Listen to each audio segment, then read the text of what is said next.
Bonjour, c'est Frédéric Kaiser au micro. Je vais rapidement faire le point sur les différentes dénominations et les capacités du format d'image PNG. Une certaine confusion règne à ce sujet, car en définitive, peu de logiciels permettent d'exploiter pleinement ce format. Les noms couramment utilisés pour désigner les différents formats sont PNG 24, PNG 8 et PNG 32. Le PNG 32 est parfois appelé PNG 24 avec alpha ou avec transparence. Ces dénominations en multiples de 8 proviennent du fait que très souvent, chaque composant d'un pixel nécessite 8 bits. De même, pour la référence à une couleur de la palette dans le cas du PNG 8. Pour mieux comprendre le fonctionnement interne du format, je distingue les éléments appartenant au corps de l'image, ceux-ci sont répétés pour chaque pixel, de ceux situés en en-tête de l'image. Le corps de l'image se trouve dans la section IDAT. Les autres éléments, comme la palette, disposent de leur propre section. Dans le cas du PNG 8, la couleur de chaque pixel est déterminée par une référence à la palette. Une section optionnelle particulièrement intéressante est celle qui détermine le niveau de transparence des couleurs de la palette. Vous avez bien entendu, j'ai dit niveau de transparence et j'ai parlé des couleurs au pluriel. Car PNG va bien plus loin que GIF, qui est limité à du tout ou rien pour la transparence. Cette forme de transparence basique est toutefois possible avec le PNG 24, pour lequel on peut désigner une couleur qui deviendra totalement transparente, bien que cela soit particulièrement méconnu. La gestion de la transparence la plus précise reste toutefois l'apanage du PNG 32, dont le canal alpha définit le niveau de transparence de chaque pixel individuellement. Dans les spécifications du format, seuls les termes Color Type 2, 3 et 6 sont utilisés. Ceci laisse supposer que d'autres types pourraient également exister, comme le 1, le 4 ou le 5. Mais en fait ne sont définis que les types 0 et 4, les types 1 et 5 n'existent pas. Les types 0 et 4 concernent les images en niveau de gris avec ou sans canal alpha. Bien que ces types de PNG ne posent pas de problème lors de la visualisation, pratiquement aucun logiciel d'édition d'images ne va produire ces variantes. Il en va de même pour le JPEG, dont la déclinaison en niveau de gris est en général ignorée. Les logiciels dédiés à l'optimisation des images comme ScriptPNG vont heureusement rattraper le coup et utiliser le type le plus approprié. Les dénominations internes n'intègrent pas de notion de profondeur des couleurs, car celle-ci est indépendante du type. Les images avec palette sont un cas à part, les composants de la palette étant limités à 8 bits. Mais les autres types existent en 8 ou 16 bits par composant. Ceci ouvre la voie à des images avec plus de 65 000 niveaux de gris, ou des centaines de milliers de milliards de couleurs. Une telle étendue est toutefois le plus souvent réservée au domaine médical ou scientifique. À l'opposé, pour des images ayant une palette particulièrement réduite ou peu de niveaux de gris, 16 ou moins, il existe des modes avec des entités de 4, 2 ou 1 bit regroupées au sein d'un même octet. Avant d'étudier quelques exemples, je vais devoir introduire une dernière notation qui est celle utilisée par le logiciel TweakPNG. Celle-ci est en anglais. Grayscale, True Color, Paletted, Grayscale plus alpha, and True Color plus alpha. Ce qui peut se traduire approximativement par niveau de gris, vraie couleur, avec palette, niveau de gris plus alpha et vraie couleur plus alpha. TweakPNG est un petit logiciel pour Windows de Jason Summers qui permet d'analyser et de modifier certains éléments des fichiers PNG. Il va servir à passer en revue une série de fichiers tous dérivés de la même image. Celle-ci est visible en bas de l'écran, agrandie à 200%.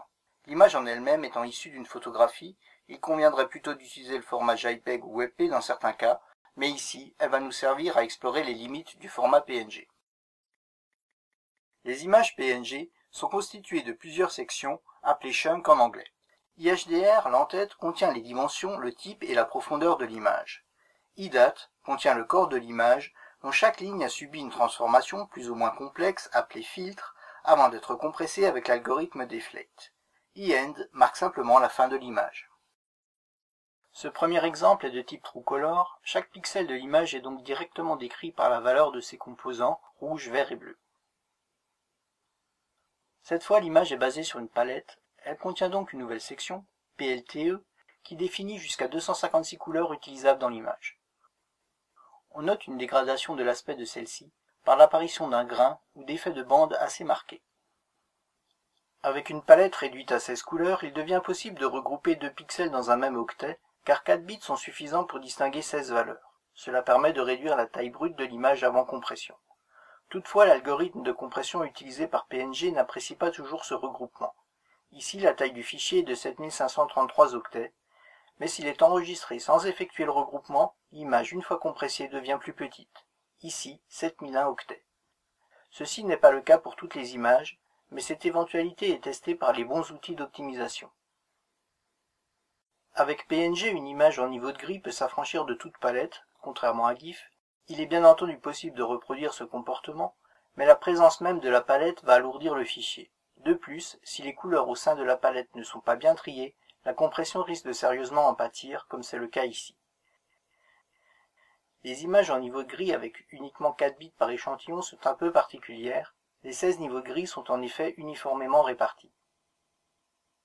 Voici une image que l'on ne devrait pas trouver sur le web, elle contient potentiellement plus de 65 000 niveaux de gris, avec ses 16 bits par échantillon.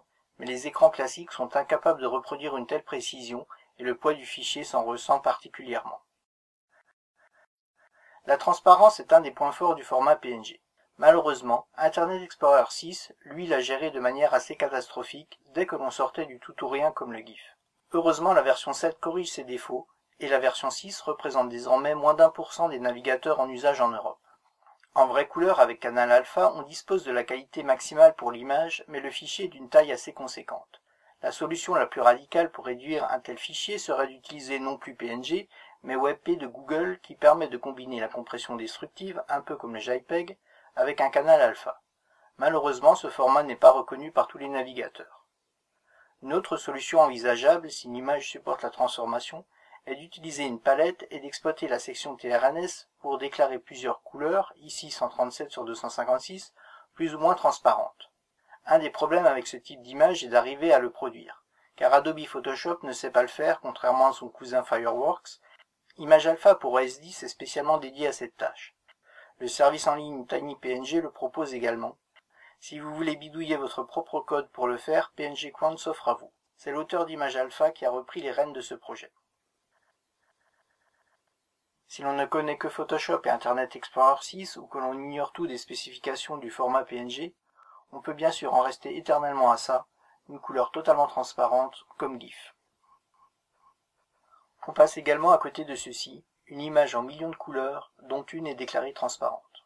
Là, aucun éditeur d'image ne sait le faire. Pour obtenir une telle image, il faut soit rajouter la section de transparence avec TwitchPNG, ce que j'ai fait ici, la surface transparente était du magenta pur à la base, soit utiliser un outil d'optimisation assez intelligent pour convertir un PNG 32 de la sorte. Tout ceci se décline bien évidemment au niveau de gris. On retrouve le canal alpha appliqué à une image en niveau de gris, une palette uniquement constituée de niveaux de gris avec plein de niveaux de transparence, un bel effet rétro avec une image en niveau de gris et une seule couleur totalement transparente, la même chose mais en se passant de palette.